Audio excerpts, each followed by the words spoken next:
కుత్బుల్లాపూర్ పేట్ Basheerabad police station పరిధిలో November 22వ తేదీన జరిగిన హత్య కేసును ఛేదించారు పోలీసులు. మృతుడు ముట్లూరి మార్క్ను హత్య చేసి సెయింట్ మార్టిన్ కళాశాల సమీపంలోని నాలా వద్ద పడేసినట్టు గుర్తించామన్నారు. అనుమానంతో వేధించడం వల్లే మృతుడి రెండో భార్య ఈ హత్య చేసినట్లు తెలిపారు ఏసీపీ రాములు. సీసీ కెమెరాల ఆధారంగా నిందితులైన సంగీత, ఆమెకు సహకరించిన లక్ష్మి, కాశీనాథ్లను అరెస్ట్ చేసి రిమాండ్కు తరలించామని చెప్పారు ఏసీపీ. మన మార్టిన్ కాలేజ్ దగ్గర పడి ఉందని చెప్పేసి మనం వాళ్ళు తీసుకొని వచ్చేసి తీసుకొని అన్నోన్ డెడ్ బాడీ కిందనే దాన్ని ట్రీట్ చేసి ఎఫ్ఐఆర్ చేసుకొని దాన్ని పిఎంకి పంపడం జరిగింది. దాంట్లో భాగంగా పిఎంఈ రిపోర్టు ప్లస్ దాని బాడీ మీద అంటే ఎటువంటి గాయాలు లేనందువల్ల ఏమి మనకు డౌట్ రాలేదు. పిఎంఈ రిపోర్ట్ చూసుకుంటే దాంట్లో కొన్ని నిజాలు బయటపడ్డాయి.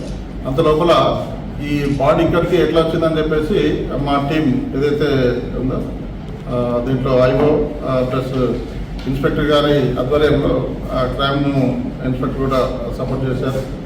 పెట్టి ఆ ఏరియాలో సీసీ కెమెరాలో చూసుకుంటూ వెళ్తుంటే ఒక ఆటో సస్పిషియస్గా ఉంది.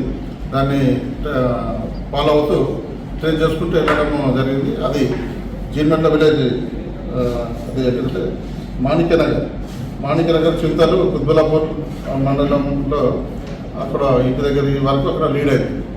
అక్కడ పోయి ఎంక్వైరీ చేస్తే అక్కడ సంగీత, బాతుల సంగీత అని చెప్పేసి ఆమె వైఫ్ ఆఫ్ మార్క్, ఆమె భర్తనే ఈమె చంపేయడము జరిగింది.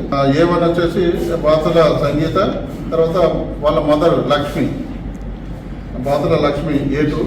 అయితే బాతుల లక్ష్మికి ఆల్రెడీ ఇంకొక వ్యక్తి కాశీనాథ్ అనే వ్యక్తితో ఇల్లీగల్ కాంటాక్ట్స్ ఉన్నాయి. అతనికి వేరే పెళ్ళి అంటే జరిగి ఆయన సపరేట్ సంప్రదాయం ఉంది.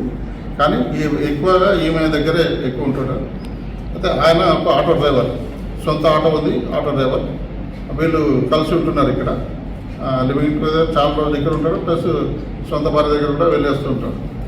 అయితే వాళ్ళిద్దరు అక్కడే ఉండడం వల్ల వెళ్ళిపోయి మొత్తం ముగ్గురు కలిసేసి ఆయనను